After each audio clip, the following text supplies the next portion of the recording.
hey, you need an entrepreneurial driven guy. So how do you find this guy? It's very difficult to find these people in corporate life, especially if you're looking for senior ones. Because most of the time, real entrepreneurs left years ago this corporate structure, and they started their own businesses. Some of them succeeded, some of them not. Some of them came back. But if you really do not find this person in corporate ecosystem, you should leave your comfort zone, bite the bullet, and really find an entrepreneur to do that, if you haven't found an executive with entrepreneurial drive. Well, this is an oxymoron. Hiring an entrepreneur. You don't hire entrepreneurs. Entrepreneurs are not there to be hired. All you can do with an entrepreneur is partner with him or her.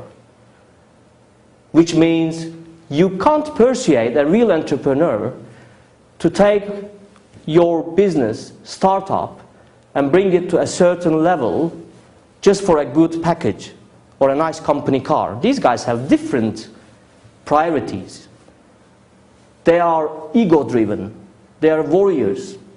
They really want to make a change. So what you should do maybe is to partner with these people.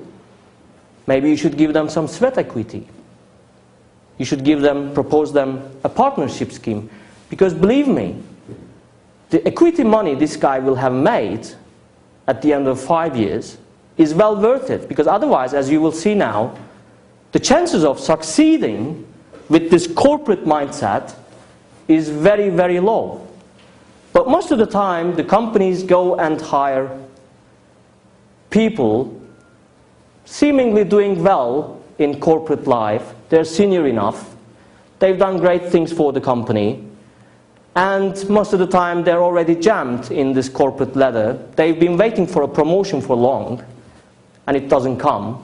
So they're a little bit frustrated. So they go to these guys and say, hey, you know what? You're becoming a GM, man.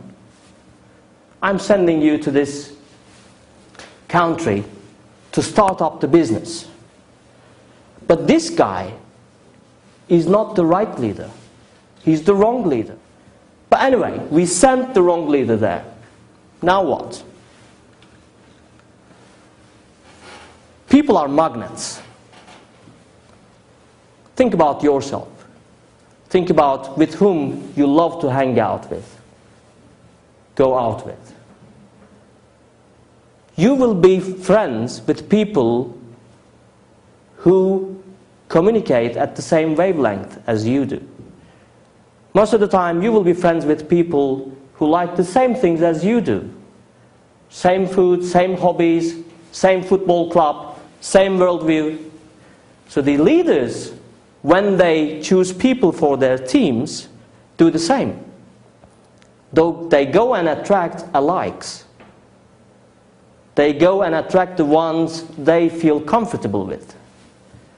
And most of the time, these people also lack these qualities to be successful in a startup. Because they're not resilient. They're not warriors. They're not flexible. And the result is a malfunctioning team. Because a team for me is a mechanism. It's a machine. When all the parts do not, in a harmonized way, function properly, the mechanism breaks down. It malfunctions and breaks down. And this is what happens when you have the wrong mindset, wrong leader, and inevitably the wrong team.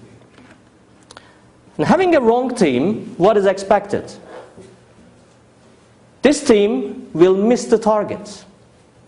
I'm not going to go in details of how well we budget, how well we plan, what is a good business plan, 10 ways of a great business plan. No. Believe me, I just want to say one thing. A bad team will miss targets. Do not ever underestimate the capability of a bad team to miss even the easiest targets.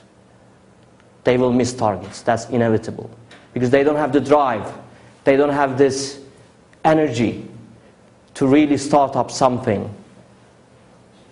And because of the fact that throughout this wrong mindset and this losing corporate culture you have there, when you miss the target, excuses come.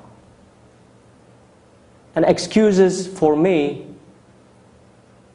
are the most poisonous things for business, especially if you're in a startup environment. What I mean by that? Average man and woman, when it comes to creating excuses for their failures or problems, are as creative as Kafka.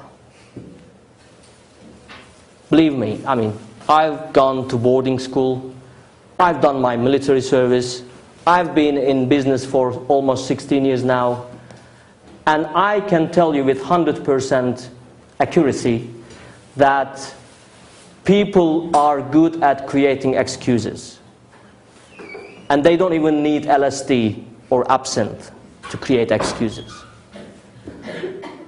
Because it's even a chemical reaction. When something happens and you got no freaking idea why it happened, your brain tells you to do something, but the only thing you can do is to try to find some external reason for that. And in business life especially, when people, as the bikers say, do not feel the road with their bottoms, they don't see what's coming. And when they don't see what's coming, when it comes, they have no idea why it came. If you translate this to business terminology, let's say you're a sales manager who doesn't like to talk to the customer, who doesn't like to talk to the sales team you have, who hates spending time on the field in supermarkets, looking at shelves, talking to customers or consumers. And when your sales figures start dropping, you say, hey, what's going on? And if your team is as bad as you are, you have no idea, and they have no idea why this happened. But somebody should be accountable, and you should come with a reason.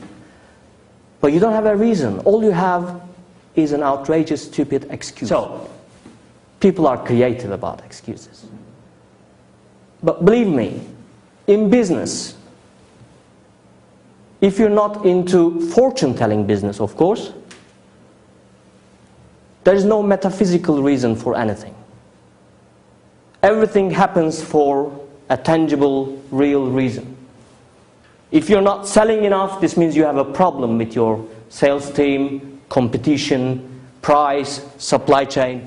But when people have this mindset, again, of using excuses for their failures, instead of really looking at what happened or feeling the road with their bottom, sorry for my French, they come up with stupid reasonings, and this leads them to wrong diagnosis. So you have a problem, you have bad sales figures, but all you came up with is a stupid, outrageous excuse.